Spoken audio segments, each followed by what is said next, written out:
हाँ, तो इसमें हम पढ़ेंगे क्लास 12 का शॉर्ट स्टोरीज़ का पहला चैप्टर द गोल्ड वॉच। इसमें स्टोरी में एक फैक्ट्री का वर्कर है, कर्मचारी, जिसका नाम शंकु है। उसको बहुत कर्जा वगैरह चढ़ा हुआ है। उस कर्जे को तानने के लिए जब कुछ नहीं होता तो वो एक दिन अपने फैक्ट्री के इंजीनियर की सोने की घड़ी चुरा लेता है।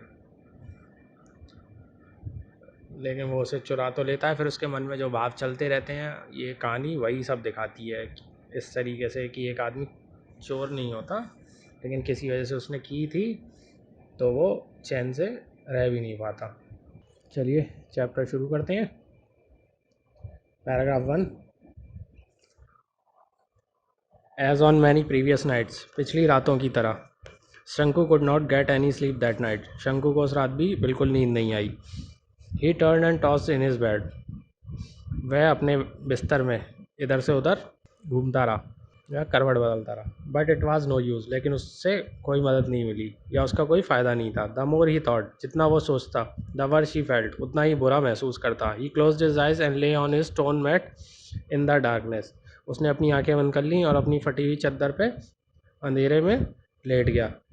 And yet he could see it as clearly as during the day, फिर भी उसे बिल्कुल दिन की तरह साफ नज़र आ रहा था। द डेजर्टेड ऑफिस रूम, खाली पड़ा ऑफिस का कमरा। When everyone had gone out for rest और फॉर लंच, जब हर कोई या तो आराम के लिए या फिर खाना खाने बाहर गया हुआ था। The glass window was only partly close, कांच की खिड़की थोड़ी सी ही बंद थी। On one end of the table inside were a few fat volumes, at the other and a pen, an ink bottle, and so forth. And in between was a gold watch with its gold chain placed on a book. मेज के एक तरफ कुछ मोटी फाइलें और वहीं दूसरी तरफ एक कलम, एक इंक की बोतल, और इनके बीच में एक घड़ी, सोने की घड़ी, अपनी सोने की चेन के साथ किताब पे रखी हुई थी या रखी हुई है। ये पैराग्राफ 1 खत्म हुआ। इसमें शंकु लेटा हुआ है और उसे अपने ऑफिस में दिख रहा है कि सब लोग खाना वाने खाने गए हुए हैं, मजदूर लंच टाइम में या फिर आराम करने गए हुए हैं, और एक ऑफिस जहाँ पे वो घड़ी रखी रहती है वहाँ से वो घड़ी नज़र आ रही है, किताब के ऊपर रखी हुई, एक तरफ फाइलें रखी हैं, दूसरी तरफ पेन और इंक बोतल वगैरह रखी है। ये वो इमेजिन कर रहा है, मतलब सोच रहा है दिमाग में रात में सोचते सोचते। नाउ पैराग्राफ 2, दूसरा paragraph. Open the window and stretch out your hand about a foot and you can pick it up, खिड़की खोलो और अपना हाथ बस 1 फुट आगे बढ़ाओ और तुम उसे उठा सकते हो। Everyone is out for lunch, हर कोई खाने के लिए बाहर है। नोबडी विल नो, किसी को पता नहीं चलेगा। Shanku remembered his efforts, his cowardice and his vacillation during the past few days. Vacillation का मतलब हो गया घबराहट, कावर्डिस कायरता या डर। तो Shanku remembered his efforts, his cowardice and his vacillation during the past few days. Shanku ने अपने पिछले कुछ दिनों के डर, अपनी घबराहट और अपनी मेहनत को याद किया। He had never seen anyone there at that time, उसने वहाँ पर उस समय कभी भी किसी को नहीं देखा था। And yet he had been afraid, और फिर भी वह डरा हुआ था। He had trembled and felt breathless, वह काँप रहा था और सांस लेने में दिक्कत हो रही थी। That was why he had refrained from taking the watch every time, इसी वजह से हर बार वह घड़ी लेने से पीछे हट जाता था। रिफ्रेंड का मतलब किसी कार्य को ना करना या किसी कार्य से बचना, तो वो घड़ी लेने से पीछे हट जाता था। It would not do to put it off any longer, इसे ज़्यादा समय तक टालते रहना सही नहीं था। If he thought any further, अगर वह और सोचेगा, he would not be able to do anything, वह कुछ भी नहीं कर पाएगा। He might even blurt out his intention accidentally, हो सकता है वो गलती से, इंटेंशन का मतलब हो गया अपना इरादा, हो सकता है वह गलती से अपना इरादा ही किसी को बक दे। So he must take it tomorrow, इसलिए उसे कल ही लेना होगा। सपोज ही डिड नॉट, मान लो उसने नहीं किया। ये पैराग्राफ 2 है। शंकु उसी के बारे में सोच रहा है कि वो कई दिनों से उस घड़ी को देख रहा है झांक के। वो घड़ी वहीं होती है, उस टाइम कोई नहीं होता है, लेकिन वो अपने डर वगैरह की वजह से रोज टाल देता है कि अरे कल उठाऊंगा इस घड़ी को, कल उठाऊंगा इस घड़ी को। लेकिन अब वो सोच रहा है कि ऐसे करने से कोई फ़ायदा नहीं है, अगर उसे उठानी है तो अब उठानी होगी, वो कल इसे उठा लेगा। और अगर वो नहीं उठाएगा तो क्या होगा, है ना? ये अब आगे वो सोच रहा है। Paragraph 3। Shanku thoughts begin to linger over the thorny problems of his life. Linger का मतलब कि दिमाग में आना या दिमाग में चलना। शंकु के दिमाग में ख्याल इधर से उधर दौड़ने लगे, उसकी जीवन की कंटीली समस्याओं को लेके, कंटीली या कठिन समस्याओं को लेके। Tomorrow would be the third day of the month, कल महीने का तीसरा दिन होगा। इन अनदर 3 days, अगले 3 दिनों में he would get his pay, उसे उसकी तनख्वाह मिल जाएगी। 13 रुपीज़ फॉर 13 days, 13 दिन के 13 रुपये। ही हैड टू पे 4.5 rupees for purchases at the store, उसे दुकान से खरीदे गए सामान के 4.5 रुपये देने पड़ेंगे। There would be a balance of 8.5 rupees, yes, फिर उस पर 8.5 रुपये बचेंगे। He had repaid only 5 out of 10 rupees he had borrowed from the fund of previous month to go home for his mother's death anniversary. उसने अपनी माँ के वार्षिक श्राद्ध के लिए पिछले महीने कोष से जो 10 रुपये उधार लिए थे उसमें से भी अभी 5 ही रुपये चुकाए हैं। No, he must pay the remaining 5 rupees with interest at 6 paise a rupee a week. नहीं, बाकी के जो बचे हुए पैसे हैं उसे भी 6 पैसे प्रति रुपये प्रति हफ्ते की दर से ब्याज सहित चुकाने हैं, मतलब कि 5 रुपये ब्याज सहित चुकाने हैं। एट द टी शॉप, चाय की दुकान पर, he owed over 3 rupees for 2 weeks, उसे 2 हफ्तों के 3 रुपये भी उधार हैं, उस पर 2 हफ्तों के 3 रुपये भी उधार हैं। Besides previous arrears amounting to 1.5 rupee, और पिछले भी 1.5 रुपये के करीब बाकी है। He owed 6 rupees to Ali for supplying extra rice, beedis and other odds and ends, उस पर अली का भी 6 रुपये का कर्जा है एक्स्ट्रा चावल के लिए या अतिरिक्त चावल, बीड़ी और कुछ दूसरी सामान के लिए। 1 month house rent was 3 rupees, 1 महीने का घर का किराया 3 रुपये है। In addition to this sums he had taken small loans of 12 paise, 25 पैसे एंड 50 पैसे फ्रॉम सेवरल पीपल। इन सभी ज़रूरतों के लिए उसने अलग अलग लोगों से 12 पैसे, 25 पैसे और 50 पैसे का कर्जा भी ले रखा है। And his wife had reminded him 2 days before the 1 rupee to be paid to the fish women, और उसकी बीवी ने भी उसे याद दिलाया है कि मछली वाली औरत को भी 1 रुपया देना है। उसकी बीवी ने 2 दिन पहले उसे याद दिलाया है कि मछली वाली औरत को भी 1 रुपया देना है। शंकु mentally edit up the total amount that he needed, शंकु ने दिमाग में ही सारा जितना पैसा उसे चाहिए वो जोड़ा। ये पैराग्राफ 3 में शंकु ने सोचा कि अगर वो नहीं उठाएगा तो क्या होगा, तो उसने अपना ये सारा कर्जा देखा, इतने रुपए उतने रुपए की, उसे मिलने तो 13 रुपये और उस पर ये सारा कर्जा है जो अलग अलग कर्जे बताए। किसी के 4 रुपये किसी से उधारी ले रखी है, घर का किराया देना है, किसी से एक्स्ट्रा चावल वगैरह सामान वगैरह मंगाया उसका पैसा देना है, हाँ, मछली वाली का पैसा देना है, माँ की उसकी श्राद्ध के लिए उसने पहले से लिया होगा कोष से जो पैसा उसे ब्याज सहित लौटाना है। तो अब ये वो मनी वन टोटल कर रहा है, मतलब उनका कुल जोड़ रहा है कि कुल चाहिए कितना उसे। Paragraph 4, what he was going to get was just 8.5 rupees, what he owed was 22 rupees 13 paise, जो उसे मिलने वाले थे वो थे 8.5 रुपये और जो उस पर उधारी थे वो थे 22 रुपये 13 पैसे। He had other needs too, उसकी कुछ और ज़रूरतें भी थीं। He had borrowed 3 rupees from his wife, उसने अपनी बीवी से भी 3 रुपये उधार लिए थे। This was out of the sum she had slowly saved up now and then in order to buy a waist chain for the younger child, ये उस पैसे में ऐसा था जो उसने, मतलब कि उसकी बीवी ने धीरे धीरे बचाया था ताकि वो अपने छोटे बच्चे के लिए कमरबंद या कमर की जो चेन होती है उसे खरीद सके। He had assured her that he would buy it out of his pay that month, उसने उसे भरोसा दिलाया था कि वो अपनी तनख्वाह में से इस महीने उसे खरीद देगा। शंकुज हार्ट बीट अनकंट्रोलेबली फास्ट, शंकु के दिल की धड़कन बहुत तेज़ी से चल रही थी। थ्रो हिज हार्ट बीट्स, उसकी दिल की धड़कन द्वारा he could hear the harsh voice of the tea shop owner Kochunni, Ali's hollow laughter and vulgar words and the irritating talk of Lonappan who was in charge of the fund. वह अपने दिल की आवाज़ों द्वारा चाय के दुकान के मालिक चुन्नी के तीखे शब्द, अली की खोखली हंसी और गंदे शब्द, और कोष के प्रभारी, जो कोष का वो होगा इंचार्ज, कोष के प्रभारी लोनप्पाव की गुस्से भरी बातें, ये सारी चीज़ें वो सुन सकता था। यहाँ मतलब वो ये महसूस कर रहा है कि जब मैं कल इनका पैसा नहीं लौटा पाऊंगा या नहीं लौटा पाऊंगा तो ऐसे मुझे महसूस होगा, वो हंसेगा मुझ पर, उल्टी सीधी बातें करेंगे। He felt that they were all surrounding him like rowdy boys armed with sticks gathering around a stray dog, उसे ऐसा लगा कि वह सारे लोग गंदे लड़कों की तरह या फिर आवारा लड़कों की तरह उसे घेर के खड़े हैं, हाथों में लकड़ियां ले, जैसे कि कोई एक गली के कुत्ते को घेर के खड़ा हो जाता है। वाट अ हॉरिबल सीन, कितना भयानक दृश्य है। पैराग्राफ 4 खत्म। इसमें वो शंकु और इंतजार कर रहा है कि उसने अपनी बीवी से भी ले रखे हैं पैसे जो उसकी बीवी ने बचा रखे थे अपने बेटे की कमर की चेन खरीदने के लिए।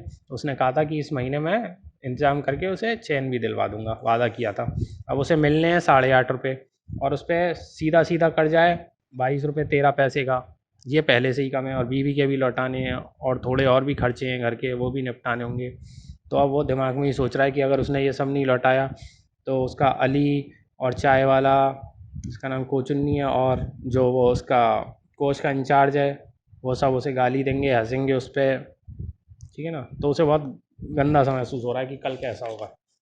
नाउ पैराग्राफ 5, ये सब वो महसूस कर रहा है, सिर्फ अपने दिमाग में बातें महसूस कर रहा है। Now paragraph 5, finding it unbearable, जब यह ऐसा असहनीय हो गया। अनबियरेबल मतलब कि असहनीय, जो सहन ना हो सके। शंकु turn over on his stomach and thought, शंकु अपने पेट के बल लेट गया और सोचने लगा। I have no alternative but to pick it up tomorrow, मेरे पे और कोई रास्ता नहीं है, मुझे कल ही उसे उठाना होगा। Will it not fetch at least 20 rupees, क्या मुझे उससे 20 रुपये तो कम से कम मिल ही जाएंगे। इवन 15 विल डू, 15 भी मिले तो भी काम हो जाएगा। 15 प्लस 8.5, 15 और 8.5 रुपये, दैट इज़ 23.5 रुपीज़, यह 23.5 रुपये हो जाएंगे। It will fetch more than 15, यह 15 रुपये से ज़्यादा काम चल जाएगा, क्या 15 से ज़्यादा ही मिलेंगे। He would be able to pay his debts and live in peace, वो अपने सारे कर्जे चुका पाएगा और शांति से रह पाएगा। A life free from debts, एक कर्ज मुक्त जिंदगी या कर्जे से मुक्त जिंदगी। With a feeling of relief he drifted into a light sleep, संतोष के एक एहसास के साथ वह हल्की नींद में डूब गया। इट वॉज मॉर्निंग, सुबह हो गई थी। What are you still asleep, अरे तुम अब तक सो रहे हो, Shanku's wife said gently shaking in shoulder, Shanku की बीवी ने उसका कंधा हिलाते हुए धीरे से पूछा। It is long after sunrise, सूरज को निकले काफ़ी देर हो गई है। Shanku raised his head at once, Shanku ने एकदम अपना सिर उठाया। His wife picked up the younger child who was crawling up to her, उसकी बीवी ने छोटे बच्चे को उठाया जो उसकी तरफ रेंगता हुआ आ रहा था। क्रॉलिंग मतलब बच्चा जो घुटनों पे चलता हुआ आता है या रेंगता हुआ आता है, उसे कहते हैं क्रॉलिंग। एंड आस्क्ड शंकु, और शंकु से बोली, don't you have to go to work today, क्या तुम्हें आज काम पे नहीं जाना है। Oh yes he said and got out of bed, अरे हाँ जाना है, उसने कहा और बिस्तर से बाहर निकल आया। और ये पैराग्राफ 5 है। उसने सोचा कि 8:30 मुझे मिलने वाले हैं, अगर मैं वो घड़ी उठा लूँगा तो 20 रुपये में तो बिक जाएगी, 15 में भी बिकी तो भी मेरे पे 23.5 रुपये हो जाएंगे, 15 से तो ऊपर ही बिकेगी। इससे मैं अपने सारे कर्जे चुका लूँगा और मुझे कोई टेंशन नहीं रहेगी, आराम से शांति से जीऊँगा, ये सारे कर्जे चुक जाएंगे। तो ये सोचा, उसे थोड़ा आराम मिला, उसे हल्की नींद आई। तब तक सुबह हो गई थी। उसकी बीवी ने उसे उठाया कि भाई काम पे नहीं जाना आज से, तो उसने कहा अरे हाँ जाना है, ठीक है। तो paragraph 6, now he stepped down into the courtyard in a hurry, watching the golden rays of the morning sun piercing the lush bamboo foliage on the eastern side and brightening the old palm leaf thatch. उसने जल्दी में घर के आंगन में पैर रखा और सूर्य की सुनहरी किरणों को देखा जो हरी बांस को पार करते हुए पूरब की तरफ ताड़ के पत्तों से बने छप्पर को चमकीला बना रही थी, मतलब कि सूरज की किरणें उन पर पड़ रही थी तो चमक रहे थे। ही वॉश्ड हिज फेस, उसने एंड हैंड्स एज यूजल, उसने हमेशा की तरह अपने हाथ और अपना चेहरा धोया। Put on his working clothes, अपने काम के कपड़े पहने। And was about to leave for his factory when his wife said, और बस फैक्ट्री के लिए निकलने वाला था तभी उसकी बीवी बोली, listen you must buy some ointment for the child, सुनो बच्चे के लिए थोड़ा मलहम ले आना। She threw a commanding look at it, उसने उसने उसकी ओर, मतलब कि शंकु की ओर आदेशमक स्वर में कहा और आदेशमक चेहरे से देखा, ठीक है। कमांडिंग लुक का मतलब क्या, आदेशमक चेहरा या फिर आदेशमक, जब किसी को आदेश देते हैं तो जो चेहरा बनता है उसे आदेशमक चेहरा बोलेंगे। Shanku felt that each of the sore on the child festering body was staring at him in a gruesome way, Shanku को ऐसा लगा जैसे बच्चे के बीमार शरीर का हर घाव उसे एक अजीब नज़र से देख रहा है। A movement passed in silence, एक पल बिल्कुल शांति से गुजर गया, मतलब कि बिना कुछ बोले गुजर गया। वाट सॉर्ट ऑफ ऑइंटमेंट, किस तरीके का मलहम, शंकु आस्क्ड लाइक अ फूल, शंकु ने बेवकूफ़ों की तरह पूछा। ऑइंटमेंट फॉर द सोर्स, घावों के लिए मलहम, कंटिन्यूड द वाइफ, उसकी बीवी बोली। You mean you have not seen the source all over the child body, तुम्हारा मतलब है कि तुमने अब तक बच्चे के पूरे बदन पे घाव नहीं देखे हैं। यस, हाउ मैनी पैसे वर्थ ऑफ ऑइंटमेंट, हाँ ये मलहम कितने का आ जाएगा। एटलीस्ट 13 पैसे वर्थ, करीब 13 पैसे का।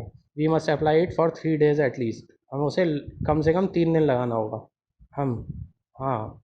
शंकु begin to walk with bent hand, Shanku झुके हुए सर के साथ चलने लगा। Please she called out in a soft voice, कृपया, उसने धीरे से उससे कहा, मतलब उसकी बीवी ने शंकु से धीमी आवाज़ में कहा। शंकु लुक बैक। शंकु ने दोबारा पीछे देखा। सी स्पोक जेंटली। उसने और प्यार से कहा, please bring 2 ripe bananas when you come back in the evening. जब तुम शाम को लौट के आओ तो 2 पके हुए केले भी ले आना।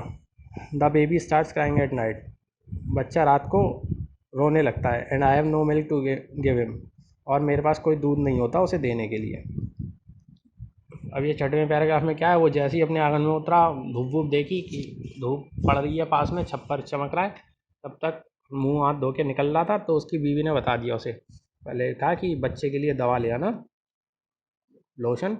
उसके बच्चे का बीमार था तो घावों पे लगाने के लिए। तो उसने कहा अच्छा क्यों। तो बीवी ने और बोला, अरे तुमने अब तक घाव नहीं देखे हैं। उसने पूछा अपनी बीवी से कि ठीक है कितने का आएगा लगभग। तो क्या 13 पैसे का आएगा, 3 दिन लगाने हैं। फिर वो चल रहा था तो बीवी ने फिर प्यार से कहा कि केले और ले आना तो पके हुए। अब उस पर एक तो पहले से ही कर्जा है, उसे टेंशन हो रही है, वो घड़ी चुराने जा रहा है, ऊपर से उसे ये ऑर्डर मिलते जा रहे हैं। तो वो चुपचाप फिर घर से निकल लिया। अब नाउ पैराग्राफ 7।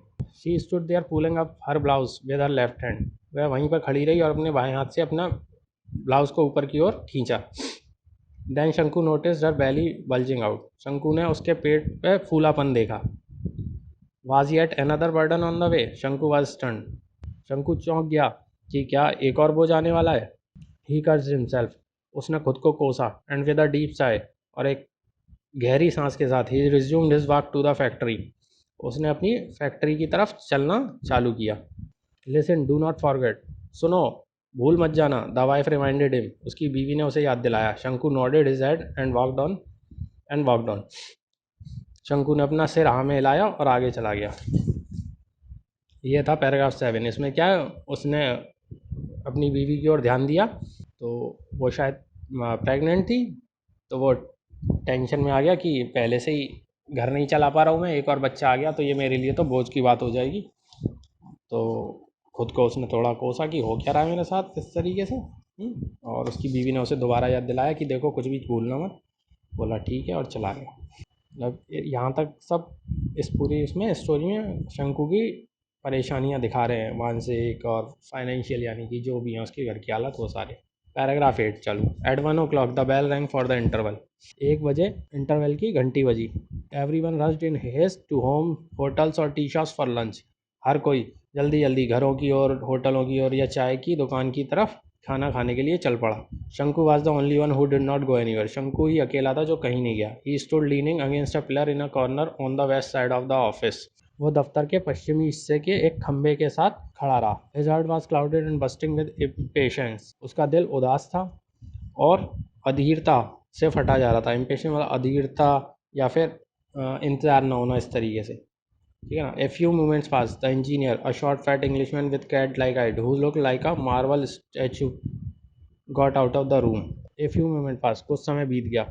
इंजीनियर, एक छोटे कद का, मोटा, बिल्ली सी आंखों वाला, संगमरमर के पुतले सा दिखने वाला, कमरे से निकला।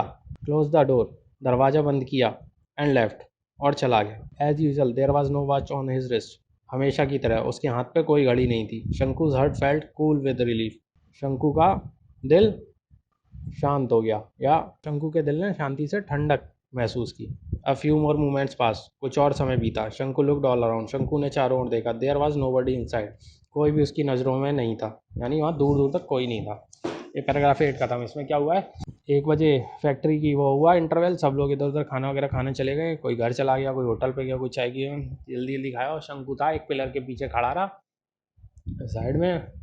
तभी वहाँ से इंजीनियर निकला। इंजीनियर जो कि उसकी बता दिया है कि छोटा सा टिकना सा था, बिल्ली जैसी आंखें थी, संगमरमर का वो लगता था पुतला सा। तो अपने कमरे से निकला और शंकु ने ध्यान दिया कि उसके हाथ पे कोई घड़ी नहीं थी। तो शंकु को थोड़ा शांति मिली कि अच्छा भैया आज भी घड़ी छोड़ गया, तो घड़ी चुराने की जुगाड़ में तो है ही शंकु।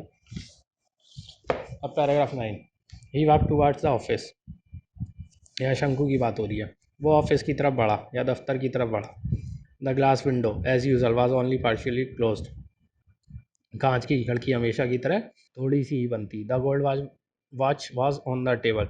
सोने की घड़ी मेज पर थी। हाउ इट ग्लिटर्ड, देख कितना चमक रही थी। His heart beat got faster. उसके दिल की धड़कन तेज हो गई। The English man would return after lunch. अंग्रेज खाने के बाद लौट आएगा। And his siesta only by 4 o'clock। उसके सोने की मतलब सिएस्टा मतलब कि दिन में सोने की अवधि सिर्फ 4 बजे तक की है। ए गुड अपॉर्चुनिटी, एक अच्छा मौका है। There was nobody around, कोई भी आसपास नहीं है। ये पैराग्राफ 9 हो गया कि वो खिड़की से झांक रहा है और अंदाज़ा लगा रहा है कि इंजीनियर तो लौट के आएगा खाने के बाद, और सो खा के फिर 4 बजे तक उसे कुछ मालूम नहीं पड़ेगा। Paragraph 10, 10वां paragraph. 1 2 3 6 और 7 मिनट्स पास, 1 2 3 6 और 7 मिनट गुजर गए। सडनली शंकु थॉट, अचानक शंकु ने सोचा। सपोज समवन सीज मी, मान लो किसी ने मुझे देख लिया। As in the past few days, fear pushed him forward, पिछले कुछ दिनों की तरह डर ने उसे फिर से घेर लिया। He took a few steps, looked around but saw no one, उसने कुछ कदम पीछे लिए, चारों ओर देखा लेकिन उसे कोई नहीं दिखा। Prompted again by urgent need, he walk towards the room, काफ़ी आवश्यकताओं की वजह से वो दोबारा कमरे की ओर बढ़ा। Once again he looked around, एक बार फिर उसने चारों ओर देखा। नो बडी वॉज देयर, वहाँ कोई नहीं था। A shudder passed through his veins, shudder मतलब कि कपकपी, एक कपकपी उसकी नसों में बह गई। हिज हार्ट थ्रॉप, थ्रॉप का मतलब हो गया जोर से धड़कना, उसका दिल जोर से धड़क रहा था। 1 सेकेंड पास, 1 सेकेंड निकल गया। He stretched out a hand, उसने अपना एक हाथ बढ़ाया। And the gold watch was in it, और सोने की घड़ी उसके हाथ में थी। Nervously his eyes made a quick survey, डर में उसकी आंखों ने तुरंत एक सर्वे किया, या मतलब आसपास का मुआयना किया। सर्वे का मतलब होता है मुआयना। No one was there at all, वहाँ पर कोई भी नहीं था। ट्रैवलिंग, कांपते हुए, he put the watch in his pocket, in the pocket of his trousers, कांपते हुए उसने घड़ी को अपने पजामे की जेब में रख लिया। ही हेल्ड हिज ब्रेथ, ने अपनी सांसें रोकी। And walk forward in haste, और आगे जल्दी से चला गया। आफ्टर अबाउट 10 स्टेप, 10 कदमों के बाद, ही लुक बैक, उसने पीछे देखा। Then he saw someone walking quickly along the eastern corridor, उसने देखा कि कोई पूर्व के गलियारे की ओर से तेजी से चला आ रहा है। ये पैराग्राफ 10 है। यहाँ पे उसे बहुत डर लग रहा था। इंजीनियर चला गया था, उसने घड़ी उठा ली, थोड़ा आगे बढ़ा, लेकिन फिर उसने देखा, उसे लगा कि पूरब की गलियारे की है, या पूरब की गली की तरफ से जो कॉरिडोर है उसकी ओर से कोई आ रहा है। ठीक है, आगे paragraph 11। Obviously he was going to the time keeper's office, निश्चित रूप से वह समय वाले कार्यालय की ओर जा रहा होगा। जो बंदा होता है फैक्ट्री वैक्ट्री में समय का ध्यान रखता है, कौन कितने बजे आया, कहाँ आया, किस बजे घंटी बजानी है, उसे टाइम कीपर्स ऑफिस बोला। उसके कार्यालय की ओर जा रहा होगा। He must have seen everything, उसने सब कुछ देख लिया होगा। Perhaps he was hastening to inform the watchman at the gate, हो सकता है वो जल्दी दरवाजे पर खड़े चौकीदार को बताने सब गया। ओ गॉड, हे भगवान, हैड ही बंगल्ड, क्या उसने कोई गलती कर दी है। शंकु स्टूड लाइक अ पिलर पेट्रीफाइड, शंकु वहाँ खंबे की तरह खड़ा रहा, बिल्कुल डरा हुआ। पेट्रीफाइड मतलब कि एक बुत की तरह डरा हुआ खड़ा होना। The gold watch seem to burn his pocket like a burning cinder, cinder होता है मतलब लकड़ी हो या कोई चीज़ हो उसका जला हुआ टुकड़ा।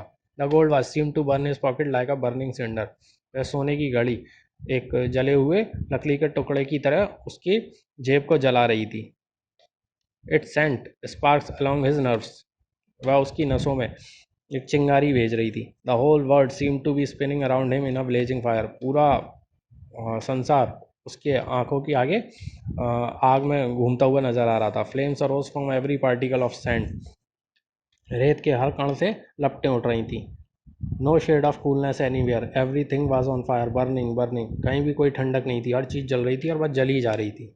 ये सब वो महसूस कर रहा है, उसे लगा है किसी ने देख लिया है, अब वो चौकीदार को बताने गया होगा भाग के, या फिर टाइम कीपर को बताने गया होगा। उसे लग रहा है कि महसूस हो रहा है जिस जेब में उसके वो सोने की घड़ी पड़ी हुई है वो तो जल रही है जैसे, और पूरा मतलब डर का माहौल बन गया उसके दिमाग में। उसे सब लग रहा है चारों ओर आग लगी हुई है, वो तो गया काम से। Brother Shanku, why are you standing here like a player, अरे शंकु भाई तुम यहाँ एक खंबे की तरह क्यों खड़े हो। शंकु turn with a start and saw Madhavan standing close by, शंकु पीछे घूमा तो उसने देखा कि पास में माधवन खड़ा है। शंकु स्टैमर्ड आउट, शंकु ने हकलाते हुए बोला। स्टैमर मतलब हकलाते हुए बोलना। नो रीज़न फॉर नथिंग, कोई बात नहीं बस ऐसे ही खड़ा हूँ। तो अब आ गया paragraph 12। Go on my liar, अरे झूठे, Madhavan said with a laugh, Madhavan ने हंसते हुए कहा। And walked away to his work, और अपना काम करने चला गया। He must have gone and reported the theft, वह गया होगा और उसने चोरी की बता दी होगी। अब उसे लग रहा है माधवन को मालूम है तो इसने पहले ही बता दी होगी। माय गॉड, हे भगवान, every one probably knew about it, लगता है हर किसी को इसके बारे में मालूम है। All the 800 odd workers at the factory would surround him Noisli, कारखाने के 800 से ज़्यादा मजदूर अब उसे शोर के साथ घेर कर खड़े होंगे। They would look at him in scorn, वे उसे नफरत से देखेंगे। They would all remark with derision, derision का मतलब नफरत भरी उससे, हाँ नफरत से वो उससे कहेंगे थीफ थीफ, चोर चोर। Then he would be taken before the white boss, फिर उसे गोरे बॉस के पास ले जाया जाएगा। एंड प्राइमेंडेड का मतलब कि डांटना, और वहाँ डांटा जाएगा। How sternly he would look at him, वह कितनी कठोरता से उसे देखेगा। शंकु वुड श्योरली बी डिसमिस, शंकु को निश्चय ही निकाल दिया जाएगा। That fellow वैकी was dismiss just for taking an old umbrella, उसका एक साथी वैकी एक पुराना छाता लेने पे ही निकाल दिया गया था। ये पैराग्राफ 12 खत्म हो गया। इसमें क्या है, माधवन आया, माधवन मजाक करते हुए चला गया, अरे झूठे। तो उसे ऐसा लग रहा है कि माधवन को मालूम है, उसने बता दी होगी। सारे फैक्ट्री के 800 से ज़्यादा मजदूरों को मालूम होगा कि उसने घड़ी चुराई है। और उससे पहले तो एक वैकी नाम का कोई था, उसे पुराना छाता चुराने पे ही निकाल दिया गया था। उसको तो बहुत सब चोर बोलेंगे, उसे निकाल भी दिया जाएगा, सब उस पर हंसेंगे, डांट अलग पड़ेगी बॉस से। अब वो फिर के डर रहा है। Paragraph 13, a cold fear enter Shanku's heart which was choked with depressing thought, Shanku के दिल में एक डर बैठ गया जो कि उसके दिल को निराशा भरे विचारों से भर रहा था। The guard would be waiting at the entrance of the time keeper's office, चौकीदार टाइम कीपर के कार्यालय के गेट पर उसका इंतजार कर रहा होगा। ही वुड कैच हिम, वह उसे पकड़ लेगा। नो दैट वे ले डेंजर, नहीं उस रास्ते में खतरा है। He would put his this back in its place, scorching cinder that was burning him, वैसे वापस उसी जगह पर रख देगा, यह एक जलती हुई लकड़ी का टुकड़े की तरह उससे जला रहा है। बट देन, लेकिन तभी, ओ नो, नहीं, he said to himself on second thoughts, उसने दोबारा अपने से कहा। But finally he made up his mind, लेकिन अंत में उसने अपना दिमाग बना लिया, या फिर कि उसने निश्चय कर लिया।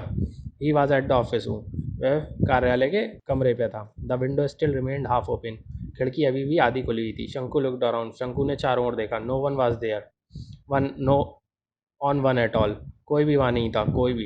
He took the gold watch quickly out of his pocket, उसने वह सोने की घड़ी तुरंत अपनी जेब से निकाली। His hand trembled like an aspen leaf, उसके हाथ पीपल के पत्तों की तरह कांप रहे थे। He presently remembered his home and his unpaid डेब्ट, उसे अपना घर और उसके बिना चुकाए हुए कर्जे याद आए। What was to be done, क्या करना चाहिए। शंकु फेल्ट सफोकेटेड, शंकु को घुटन का एहसास होने लगा। The sound of a foot step behind him, उसके पीछे से कदमों की आवाज़। समवन वाज रिटर्निंग, कोई लौट रहा था। He put the watch on the table and breathlessly walked away, उसने घड़ी टेबल पर वापस रख दी और सांस रोके हुए आगे बढ़ गया। ये पैराग्राफ 13 खत्म हो गया। उसने घड़ी उठा ली थी, अब इतना परेशान हो गया वो कि किसी ने देख लिया होगा, चौकीदार खड़ा होगा, उससे ये सब सहन नहीं हुआ, वो परेशान हो गया। उसे लगा ये तो बवाल है भाई, घड़ी वापस रख दो। तो वो गया वापस, उसने घड़ी वापस रखी और वहाँ से सांस रोक के चला गया।